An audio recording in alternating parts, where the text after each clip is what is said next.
What's up, beautiful souls? Shout out to our sponsors, limitlesslivingmd.com. Your health is your greatest wealth. And on Limitless Living, we literally provide you with pure pharmaceutical grade peptides delivered straight to your house with everything you need to get started on your path to your best life, to optimizing your health. Now, there's peptides for everything. Peptides are amino acids, which are like signals, light bulbs, light signals that go off and start certain reactions to start helping you, in certain cases, get ripped, muscular, building muscles. Semaglutide, one of our best sellers. The problem with most people doing semaglutide is they're on way too big of a doses. But when you start at the right dose and you go slow and low, we're having amazing results. People are not only losing up to 15% of their body weight, they're improving their diabetes, but most importantly, they're improving their self-esteem.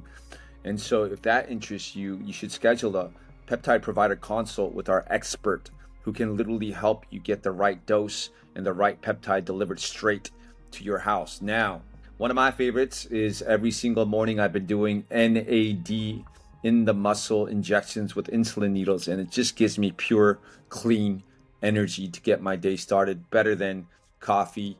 I start my day with a little bit of NAD, and we're continuously updating our site with all different types of peptides. So check it out, limitlesslivingmd.com.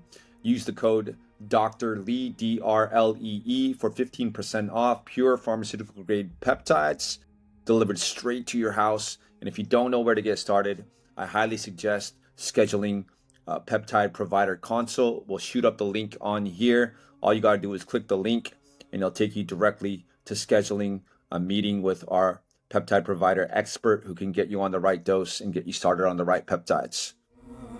What's up, beautiful souls? Welcome to another episode of the Spiritual Psychiatrist Podcast. Today we got a special guest. You know, I had the privilege of meeting Erin Lyons, and she's a spiritual badass. And she's a woman and she's in her power, but very quantumly connected. She's a universal channeler, quantum healer, and a spiritual ascension mentor and master. And she's devoting her time not only as a mother of a starseed, but also like helping starseeds and light workers. And also she's a quantum abundance activator, right? And so it's a privilege and a joy to have you here. Erin, welcome to the show. I'm so excited to co-create with you today. Yeah, thanks for being here. You know, when people ask me like, where are you from? Yeah. I like because I know you and I both think multidimensionally. Like it's like, oh, so I would love just where are you from? Like past like life, quantum. Yeah, no, but like all of it. Like I'm curious about all of it. Like what do you remember? Like quantum, past life, this life. Yeah, who is Erin Lyons? And So because I'm a firm believer everything we've done in the past has prepared us for who we are in this this life. Absolutely. So on an earthly level, born in Detroit, Michigan, grew up there, moved to New York City when I was about 19, 20 years old, spent 7 years there working on Wall Street actually as a wealth manager, and then moved to San Diego about 2 years ago now. So that's sort of been my journey in the earth realm in terms of where I've spent the most time. On an interdimensional level, I have connections to Lyra. I would say that would, in this universal time matrix, that's the furthest point that I can really recall is Lyra. Lyra, Arcturus, Sirius, and also some Anunnaki connections as well. So these are the main energies that have presented themselves to me that I work with the most. Yes. Beautiful. Yeah, and talk to me a little bit about kind of what's any these Lyra. And I mean, it feels like they contact us when they want us to remember like where we're from and what we're here to do. And talk to me a little bit about Erin and what you're up to in this lifetime, what's been getting you jazzed, and kind of like where you're focusing your energies on in this lifetime. Yeah, I really like to make this quantum reality a fun experience. So that's sort of like the core of my teachings and how the higher beings have been having me talk about the quantum field or talk about consciousness and multidimensionality, because just because there's so much duality on Earth and there's such a range of frequencies and experiences to be had, people can start to feel like it's a prison or like it's, yeah, like they're trapped here. And so a lot of the work that I do is focused on the quantum abundance piece, like you talked about, getting people to relate to this aspect that they're in now in a positive, uplifting way. And I really see that as being the ultimate point in your ascension and your soul liberation, is that you can be in any dimension and you can choose the way that you experience. So that's how I'm spending my time in a work sense, like what we're really focused on in terms of mission work at the moment. Yeah, for sure. And like, talk to me a little bit about that, because yeah, there's definitely been times where I'm like, what the fuck am I doing Right? here? Like, why did I come to Earth? Like, all this Like, 3D why? bullshit, like wars and like, just the system and the matrix and, who owns the system and things like that. And it can get to a point, especially after you realize I'm not from here. Like, my soul, my spirit comes from somewhere else. I'm eternal, right? And can you talk to me a little bit about how, because like, and then there comes this point where you realize, yeah, and I chose everything, and yeah, it is about fun, and I came here for fun, to enjoy myself, to enjoy the senses. Like, I can't taste pizza when I'm in a spirit body. So, you know what I mean? Like, can you tell me a little bit about like that process of helping someone who's like feeling like they're stuck in the matrix and they're here like into shifting into quantum fun? Because that's not two words you hear together, quantum and fun. Right. Yeah.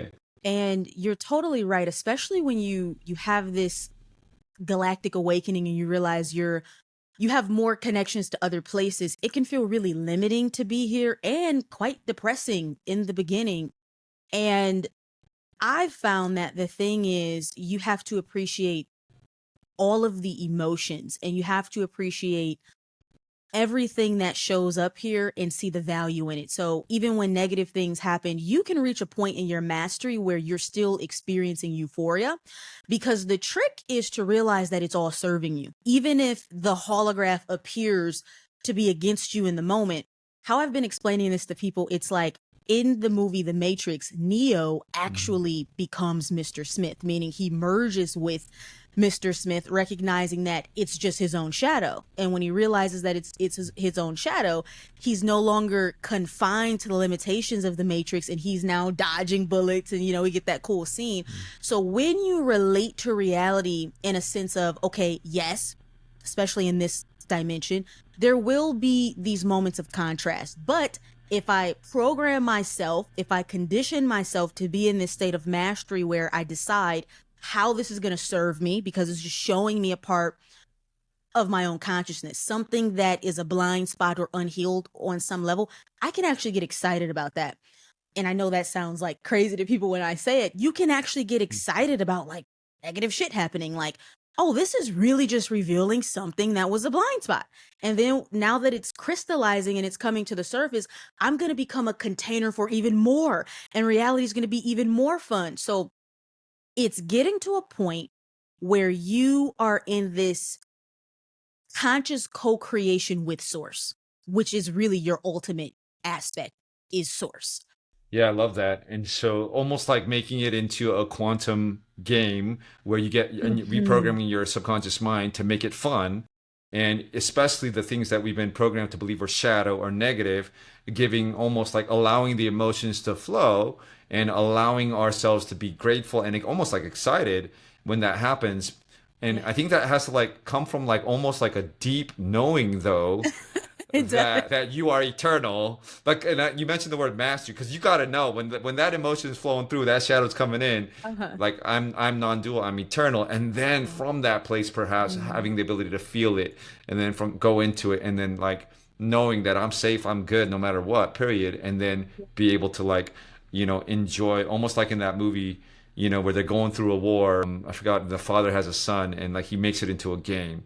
It's like a game. I forgot, it was Pianist or some movie, and it makes it all about fun. And so that's amazing, because like I feel like in the awakening process of a lot of starseeds right now, the 144,000, whatever you want to call it, that's kind of the shift that is a lot of people are trying to intend to make from, oh shit, we went through the dark night now, but I'm eternal. Let's shift into that fun. So, the interesting thing about relating to reality in this way is simultaneously you will free yourself from playing the game at a level where you do have these other like antagonists in the game or the movie, so to speak. So whether we're talking about draconians and negative ETs and beings in the system, and they're just playing their role in the game, right? Because there has to be that contrast.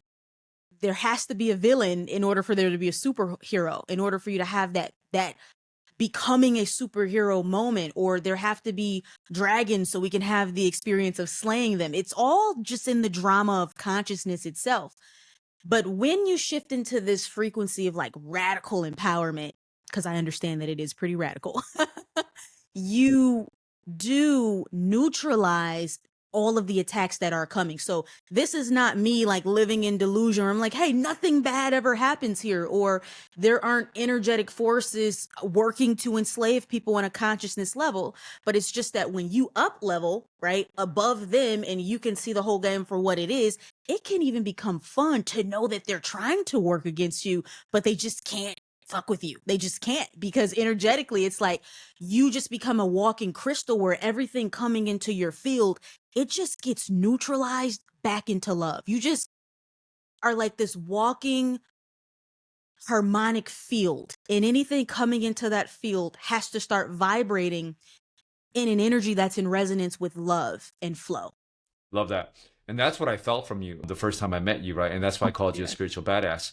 Talk to me a little bit about radical empowerment and how you made that shift into that frequency. Obviously, like it's almost like a force field of love that, and it's that's where you can have fun when you're feeling that force field of love.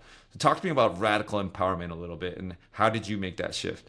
A few things. I want to sort of start with I was on this spiritual awakening journey where just nothing made sense to me. It literally felt like I got dropped off somewhere with no manual, and I'm looking around at all these humans and I'm just like, none of this makes sense. Like, I just don't get it.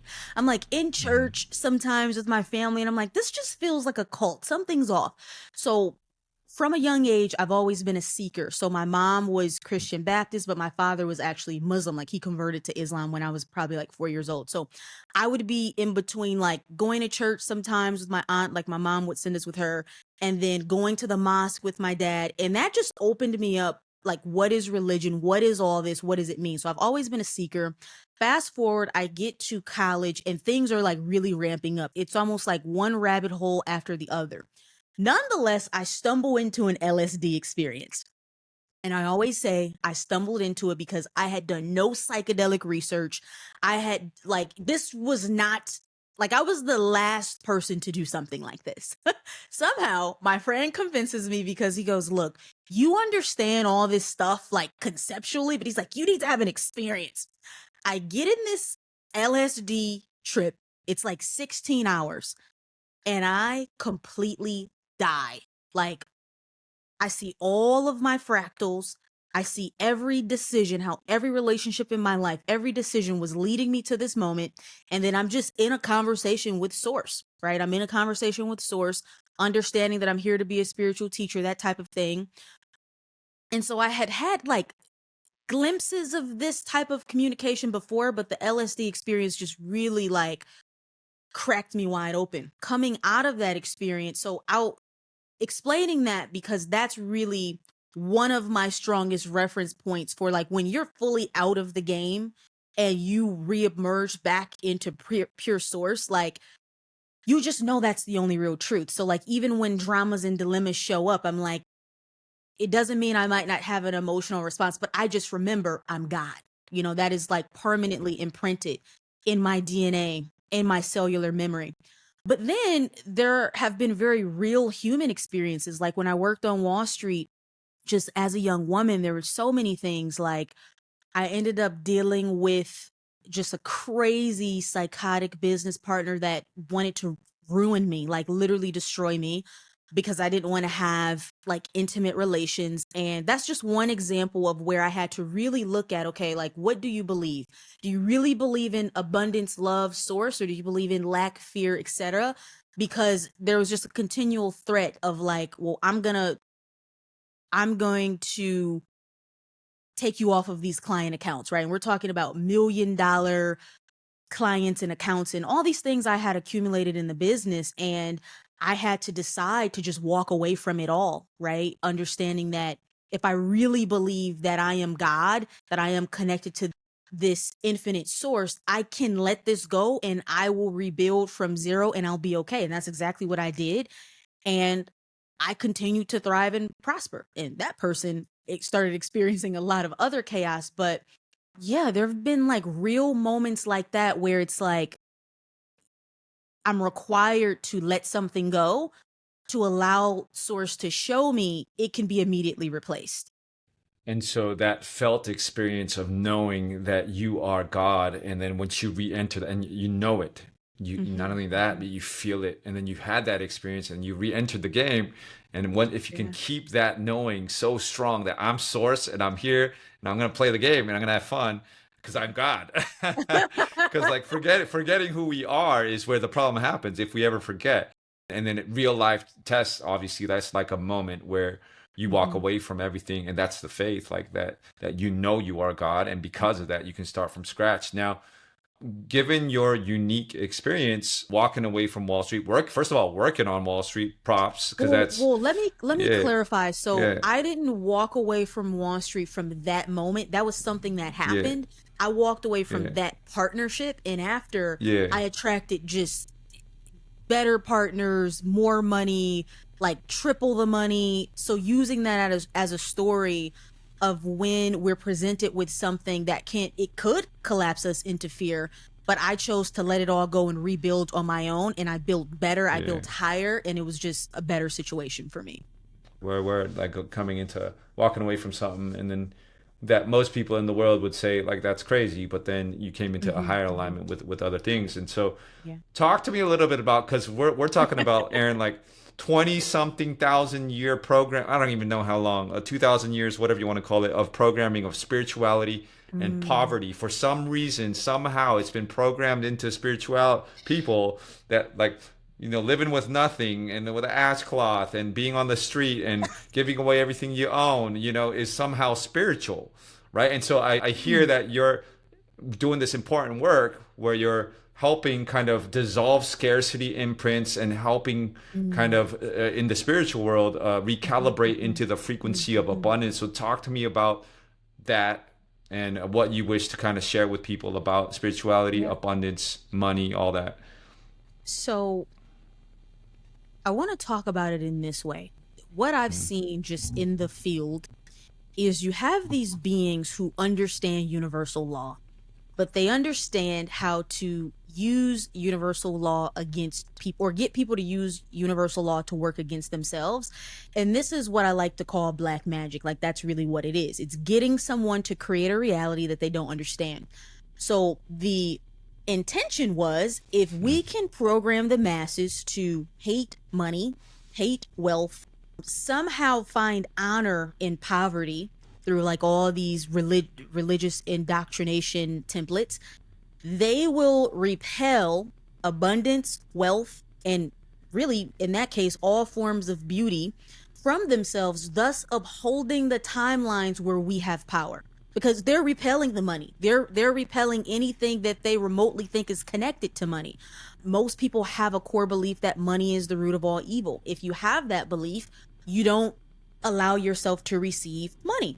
And so when you are operating within that black magic matrix spell, that's what it is. It's binding your consciousness in that loop, in that paradigm. Then you can't be a vibrational match to money. You can't even be a vibrational match to opportunities that would bring you more money.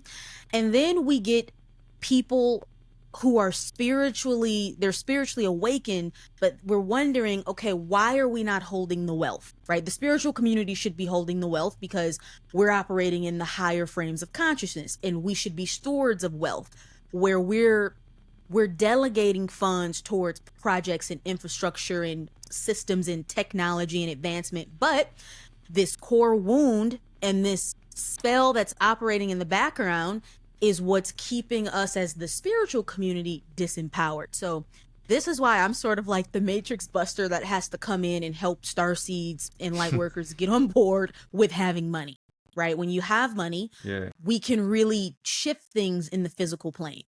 Yeah, aho. And like, I feel like that's it, right? Because it's all about freedom, physical freedom, emotional freedom, mental freedom, spiritual freedom, and financial freedom.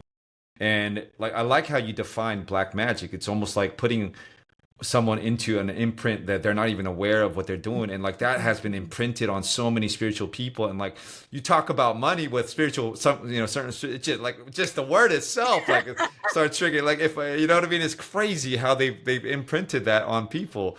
But with that being said, I also appreciated what you said, that in order for us to be able to create, it should be the people who have the high consciousness, awareness, who have the money, who are able to create a new system for humanity. And I know I want to stay on this topic a little bit longer. Talk to me, because you've been in Wall Street, you've been in the spiritual community for a long time. For, let's just say there's somebody out there who's just, you know, kind of evaluating their relationship. They're like, oh, money's not bad. Can you talk to like spiritual people right now about money and why it's important? And just like, I know there was like a thing where you said money's not even real on a certain aspect. So can you talk to us a little bit about the game of money and why it's important for spiritual people to start waking the fuck up, and getting financially free? Yeah. So the whole idea of consciousness, or this game of consciousness, is that your oversoul is trying to put as many themes, concepts, stories in front of you as possible, that you begin seeing your own reflection. So money is actually a very important aspect of within the human dream school, because it impacts your survival, right? It's something that you really can't get around. Like, you have to deal with money. So as you're dealing with money, and this is coming up, your higher self is actually asking you to realize that you are money, because you are everything. So even when we're talking about like inanimate objects or money and things like that, it can seem like there's a disconnection from us. But like in shamanism, we believe that everything is spirit and everything is consciousness. So I even like to channel the spirit of money, right? Beyond the systems, beyond what other people are doing based on their own just level of awareness, right? If I connect to the spirit of money and I become a co-creator with the spirit of money, then we can co-create and do very good things. But if you're a starseed and light worker listening to this and you're like, no, but Erin, money is bad, I want you to understand that that is a part of a test that's here for you to see through, that it's just a neutral tool. It's not good, it's not bad, it's just something that exists in this experience. And if you look at most of the challenges in your life, they are deeply interconnected with money. So start seeing money as a spirit guide. What is my relationship with money trying to reveal to me? Okay, on some level, I still believe in lack. Okay, money is not real in a sense that everything is just energy. So maybe you just strip it down to energy and you understand it's just energy in a particular form that is money. The more you start crystallizing your belief about, and this applies to everything, what you think these outer things are, you'll realize that they're just energy in different forms, aka source in different forms. And then you start merging and blending and allowing yourself to experience the positive aspects of how this energy can expand you. I hope that Yeah. makes sense with the spirit of Yeah, money. that makes sense for sure. Yeah, there's a spirit to it, and it's all energy. Everything is energy, and energy is money, and money is energy, and we are all connected, because spirit is condensed matter, and spirit comes into everything. So there's a spirit of money, and so I think that this is really actually really good advice and wise to form that relationship with it. And there's this guy named Ken Honda who talks about happy money, and I think that's kind of I like love something that. I love what that. you're saying. Yeah, like when it comes in, like, bless it, thank you, money, talk to it, develop a relationship with it. And Yeah. even when you spend it, like, you're like, thank you so much. Next time, bring your friends with you. And then developing this relationship where it's like, you know, because at the end of the day, it's about, I think what people really want is not money, is what they want is freedom. Like the Absolutely. ability to do whatever they want, whenever they want, the ability to create the house that they want, or the ability to, you know, have the freedom and liberation, financial freedom to live the life that they want to live without having money be a restricted of that. And see this Yeah. So, as an aspect of the game that your soul is pushing you to master. Because really, in this dimension and in this aspect of the game, when you collapse the illusion of money, you'll realize that so many of the problems that your ego mind is entertaining, they also go away because most of them are connected to money, which is an extension of lack. It's that you actually believe in lack more than you believe in abundance, and the money is just a symbol for the lack or abundance that you believe in. But when you collapse it all together and like, oh, it's just energy, you are so free. You don't wake up just in these loops of lack, these entertaining these thought forms that consume all of your mental energy. Then you shift from operating in your lower chakras, and now you're operating in your higher chakras, and you get to do things like channel, and you get to start connecting with beings, and you get to have higher ideas, and then you get ideas downloaded to you that will allow you to create larger infrastructure that impacts the planet in a positive way. So I want you guys to actually make this your duty. It's your responsibility that you become wealthy in this incarnation. That's just what it is. Yeah. That's what the higher beings are saying. It's your responsibility. Yeah, fuck yeah. And and it's a beautiful thing because as you form a relationship with money, it's almost like the path of mastery. And I love that the higher beings are saying that, because as you master, it's energy. Once again, it's energy. As you master, you're going to have to learn about exactly, and it's going to, then it's going to develop character, because then you're going to have to learn how to communicate with other people. You're going to have to learn how to shift into the frequency of abundance. It's going to build patience. It's going to build perseverance. It's going to build, and in this game, I guess it's really about not what you acquire, because when you leave the planet, it's not about the money. You can't take your money with you, but what you can take is who you become, your character. And I'm sure, like working on Wall Street, you had to learn patience, you had to learn faith, you had to learn communication, you had to learn all these different tools, and that's what it's really about. And some people have told me, like people with shit ton of money have told me, like, Sam Study, like money doesn't change who you are, it amplifies who you are. It reveals who you are. And you know what's interesting as we say that? I think that on a deep subconscious level, people are actually afraid of who they really are. Meaning, like, they consciously know that if I get a lot of money, I probably would be this type of person. And that's the part of other people, when they see that aspect in other people, the reason why they're connecting to that part more than the good aspects is because it's just showing them maybe something inside of themselves on an ego level that isn't fully resolved or reconciled. So I would even encourage people to play around with that. Like, if I came into whatever the amount is tomorrow, who would I become? What would I do? And be honest with yourself about what you would do, how you would show up. Yeah, for sure. And yeah, let me ask you that question. Let's just say tomorrow, because like, when we were kids, I think like, I don't know if we all, what would I do? Yeah, no, fuck, no, not 100 million, like 1 billion, 1 right? billion. Because I think this is a really interesting conversation, right? Because we're saying the conscious people, and I love what you just said, because it's maybe there is a subconscious kind of like, oh shit, if I had, like, what would I do? And that's why the challenge of actually building wealth reveals all those things, and it helps you develop character so that you can have the character. And some people say that if all of the world's money was divided equally in about 10 years, it would go back to the same people, because it's a level of consciousness, right? But with that being said, with your level of connection to the galactics, your level of understanding of spirituality, your level of money, your level of understanding the matrix, obviously, like if you had $1 billion, like you woke up with $1 billion, like where would you direct that energy? If I woke up with $1 billion, first thing is I'm funding a space exploration program or something of that nature. And I'm working on free energy and free food and agriculture, something in that department with food and even clean water technology as well. Those are the things that I would do. So as my starseeds are listening to this, can you see how positive that is? Why you should allow yourself to become a container for money so you can be a steward for the things that need to take place on this planet. Yeah, absolutely. So what would you do? That's what I would do. What would you do with your 1 billion? Yeah, it's a good question. I like your answer. Like, because if you heal the water will heal us.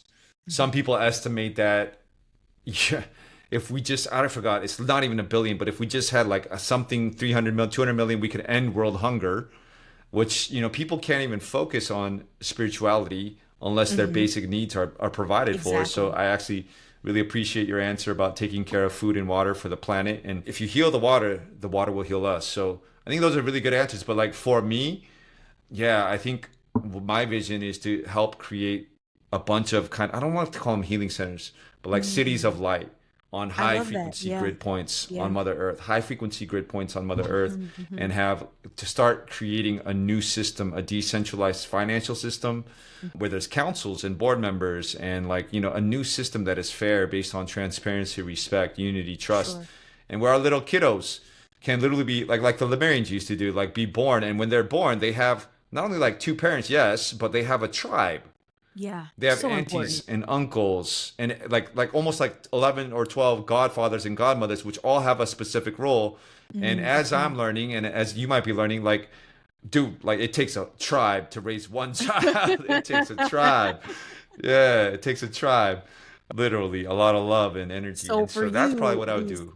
highly Yeah. advanced technological cities of light, and what I really see is you're saying that is it is the interconnection of technology and consciousness. It's like you want the highest technology and the highest consciousness together, Absolutely. Yeah, intertwined. exactly. Yeah, in Beautiful. fact, that's what I've been doing. Like, I nerd out on like people ask me, "What do you do on your day off?" And it's like I go like nerd out on like different consciousness technologies, and like I've been accumulating all these different things because like I really do believe that it's the birthright like of every single human being to have access to healthcare that not only treats the root cause, but also activates the limitless potential that is within, and as you're displaying in your life, gets people into a state of radical empowerment, because Hmm. that's what I believe is kind of the end path of all of this spiritual paths is service, number one. But number two is, I imagine in the village, like we'll have the ability so that everybody's radically empowered, where they're just being Yes. themselves, Yeah.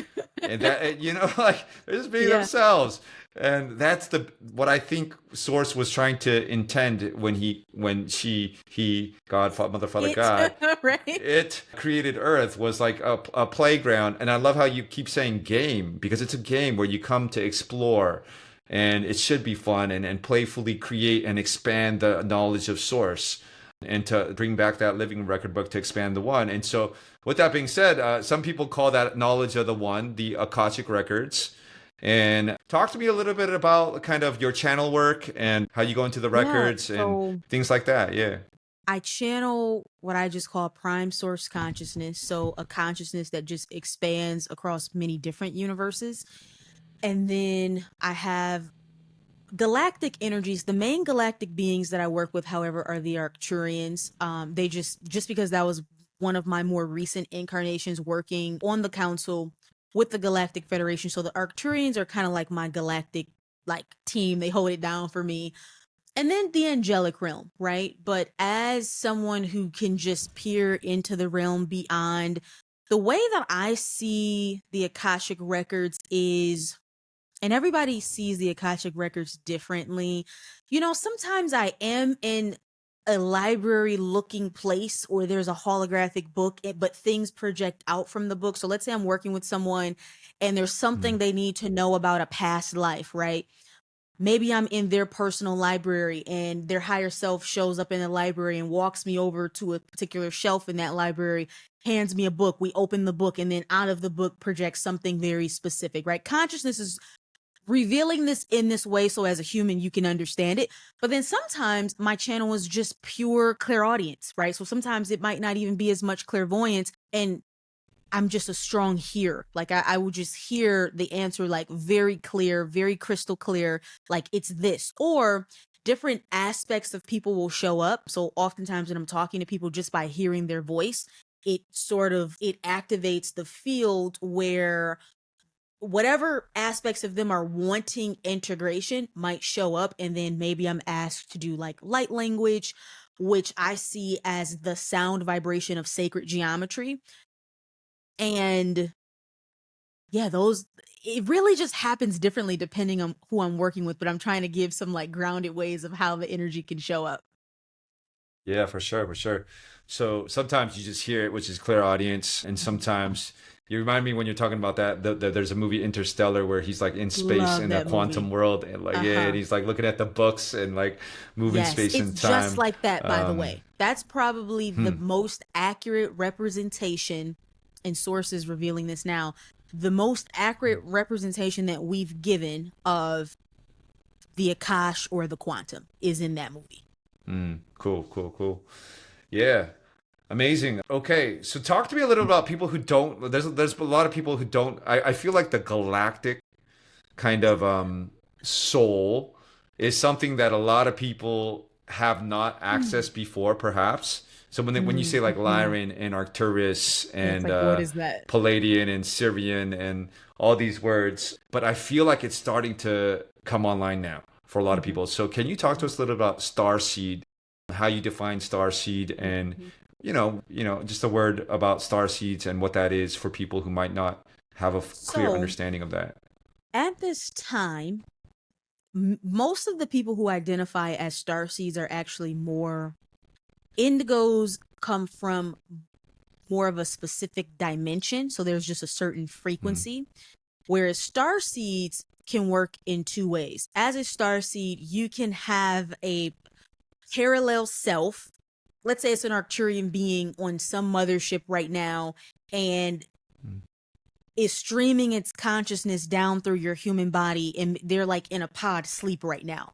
So the movie mm, Avatar, how that was displayed with them being in pods and they're mm, like sleep, but while they're asleep they're streaming their consciousness into the avatar. There are mm, some star seeds that are avatars, but then there are some star seeds that are more so working with a past or future galactic version of them, that's just channeling through them and communicating with them. And so that mm, could be like the cross between being a star seed and an indigo. So I'm more of an indigo and a star seed, but I don't have a mm, part of me that's in a pod right now. I more so have like my past and future galactic versions will visit me and like download things. mhm, mhm. But when I Yeah, came into this plane, I more so came a specific dimension yeah, outside of for like the sure. physical game, if that makes sense. And while we're on this topic, can you talk to me a little bit about Anunnaki? Because there's, Billy Carson's talking about the Anunnaki, a lot of Yeah. people talking about the Yeah. Anunnaki. Can you tell me a little bit about your perspective on the Anunnaki, Mhm. who they were, what they were here to do? So the two aspects of me as an Anunnaki, one, ancient Greece, there was water filtration information that I gave to the ancient Greek civilization as an Anunnaki. The next time, or kind of like the next period that I was here, ancient Egypt, where we built pyramids, but we built pyramids like all over. There's still some pyramids that we built that haven't been discovered, and those were essentially landing pads. But there's this sort of idea that the Anunnaki were like wanted to enslave humans. That is largely wrong. I know a lot of people might not want to hear that, but just when I recall my own time as an Anunnaki, what actually happened was there was a little bit of a division between the Anunnaki where you had some of them who were, they did see humans as being inferior and not necessarily wanting to enslave them, but just maybe not wanting to give them the full picture of information, cosmic information, not wanting to be fully forthcoming. Then you have this other side of Anunnaki who we were really all about, like the universal law of one. And we ended up leaving because at the time, humans just could not get on board with, we are all the same. They wanted to see us as gods. So an example of this is like in the Mayan culture with the sacrifices and all of that. When we built pyramids in those civilizations and we were working with those people, some of them wanted to see us as gods and started doing sacrifices. This also happened some of the African territory around the Nile, and some of us were just like, they're not at the level of consciousness, and we left. Then okay, I am seeing this in real time now, where some Anunnaki that stayed, they did sort of immerse themselves in some of the Egyptian mystery schools in a negative way. But the full Anunnaki picture is not that. And that's kind of, they're just giving me like, it's important that I share that. Yeah, so just like humans, like there's different types of humans. Like there was different, if you want to say, types of Anunnaki. Some were involved in the building of the pyramids. A lot of, like, from my understanding, like some of the pharaohic lines, perhaps a lot of them were from there. And then there were some of them that were all about the sacred law of one. And then there were some that did view humans Exactly. as inferior. Is there any information on where they come from? Like, obviously, are they Yeah. from Earth? They're not from Earth yet. No, not from Earth, space born. So very different type of genetic engineering than humans. Like what I'm seeing right now is not even born through like a female, like how it works on Earth. They're just calling this space born, like just kind of materialize into from energy into form, so we could actually go between our light body and having a physical body, having like a physical apparatus. But an entirely Cool. different breathing system. Like, okay, they're showing me, I don't know if this is Sumerian text or the hieroglyphs or what it is, but they're showing me like depictions of aliens that some of these early civilizations drew, and there is like a spacesuit thing on them, or even like maybe like some type of, looks like an oxygen tank or something like that, but they're just saying there's a different breathing system, respiratory system. Interesting. So they breathe different. Okay, and not from Yes. this planet, and don't reproduce the same exact way. Erin, any insights? A lot of people are like starting to reawaken their Egypt cellular memory and what happened in Egypt. And I'm curious, like, if anything want to say about Egypt, what happened there, why it's important, and also, is there any connection to like the African American? I know there's people talk. I don't know anything about this, honestly. Like the Black Israelites, the African American, the Anunnaki, and what happened in Egypt. Anything coming in from Yeah. that timeline regarding those things?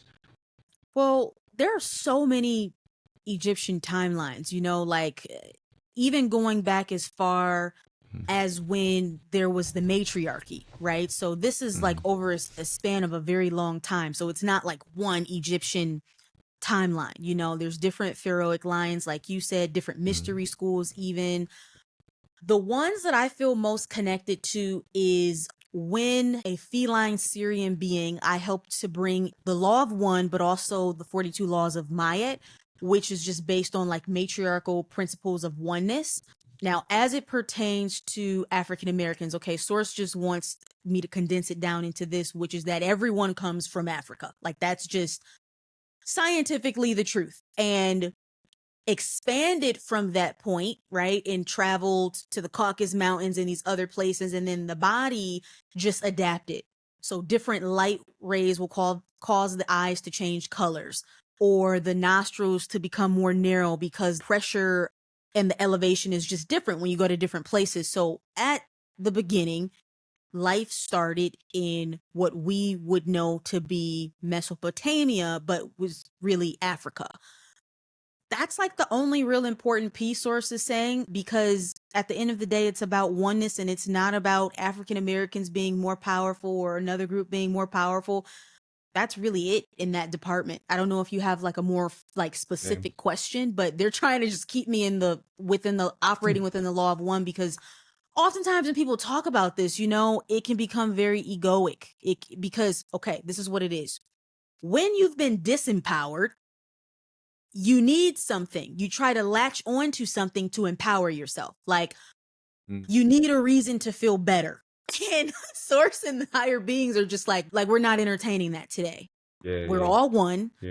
We all started from the same centralized place, and really we were dropped off here. They're giving me from outer space. That's a whole other story. And that's all we really need to know. Yeah, for sure. Talk to me about that step in your spiritual journey where when you step into your power, right? That, and you're just saying, like, does that trigger other people? And stepping into your radical power, because how does that affect the people around you? And any advice to people who are like now stepping into their radical power and it's triggering the people because they're like, oh, you've changed, bro, or like, hey, you like whatever, right? Or like, I can't step on you anymore, oh, like, or whatever, right?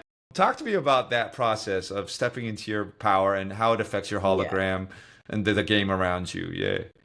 I think because we've seen so many negative expressions of power, we can subconsciously relate to power as a bad thing. But in this version of my consciousness, I see power as love. Power is Mm, simply the ability to unconditionally love all variations and versions of yourself as you're shifting through consciousness, and also hold that same love for creation and existence. So we're all just in a process of remembering who we are and returning home. That's it. And if you can extend that loving grace and compassion to others the same way that you would give it to yourself, that is true power. Even as you're going through disappointment, or even as you're shifting your consciousness and people don't understand you, if you sit in a vibration of love, you will transmute whatever's being projected your way, and you just turn it into love, and that is the highest power. And it's funny you brought up like the Israelites and all of this, because I feel like there were so many aspects of my journey on in a short period of time before I had like a mass yeah. awakening. Like at one point I was identifying as a Hebrew Israelite. At another point I was like so obsessed with Egypt, and I was like in a Hotep consciousness, and all of it was just to find empowerment, and then ultimately remerging with source and going, we're all of it. We are all of it. Everyone. It's a part of the collective unfolding of source within creation. That's love Yeah, and that's power. That's how I see it. absolutely. Amen to that.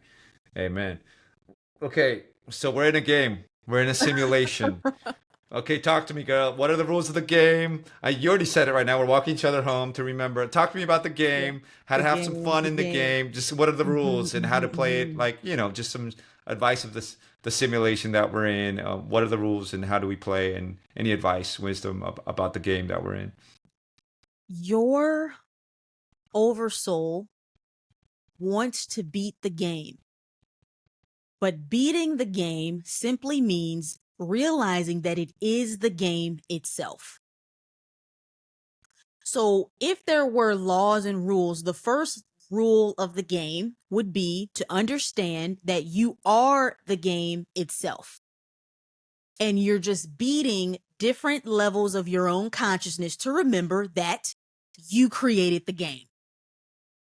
So every obstacle, every challenge, every dramatic heartbreak, and I lost this money and this happened, it's your own. I've been calling the oversoul the puppet master. It's the puppet master Mm. going, let's drop this in the game and let's see how the lower self responds.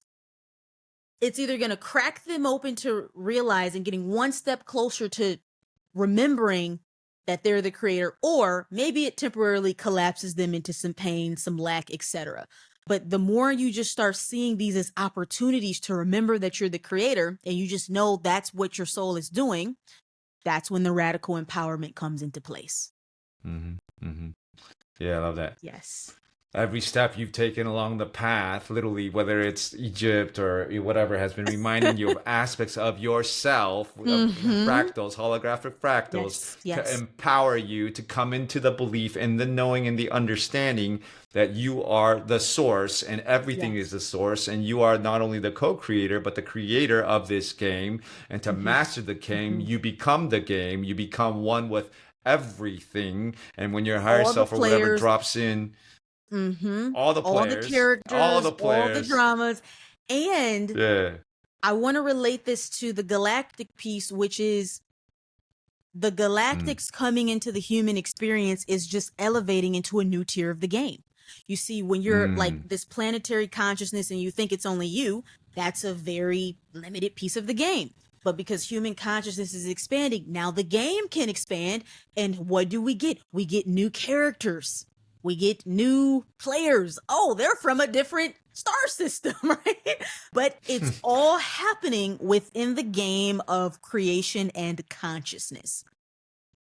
yeah. Amen. Amen. Amen. Yeah, I like that perspective. Like just expanding the game We're intergalactically, just and still, expanding still the the same game. though. It's still the Still same source. game. Hmm. Yeah. Congrats to you got a little kiddo, a little star seed was born. Yeah. Yes, Talk to me I about these did. little I kids coming did. in, these new little entries into the game. Yeah. Yeah, like what? Yeah, talk to me a little about these So little new my star seeds coming son, in. 7, he's 5 months old now, and it's just the amount of energy. If that's one thing Mm, that I'm noticing, the mm, amount of energy, like he'll have these bursts, these moments of bursts of energy where you're just like, you are bouncing off of the walls for like an hour or 2 hours straight and hour or 2 hours straight. And I just see that as it's a higher frequency, right? When you're higher mm, frequency, it's like raw kundalini. That's what my guides have been mm, calling it. They're like, he's just a walking ball of kundalini. And kundalini mm. is the purest, rawest form of energy that's not being limited by, black chakras. So anyone with young children, or if you're going to have children, expect these kids to have tons of energy and a lot to say, a lot to contribute. And really, they already have this built in technology of like non attachment. Like, Mm. we've sort of worked out a lot of the kinks with like the emotional density of this place. And they're really coming in already so mastered, and they won't be easily phased by like low vibrational things.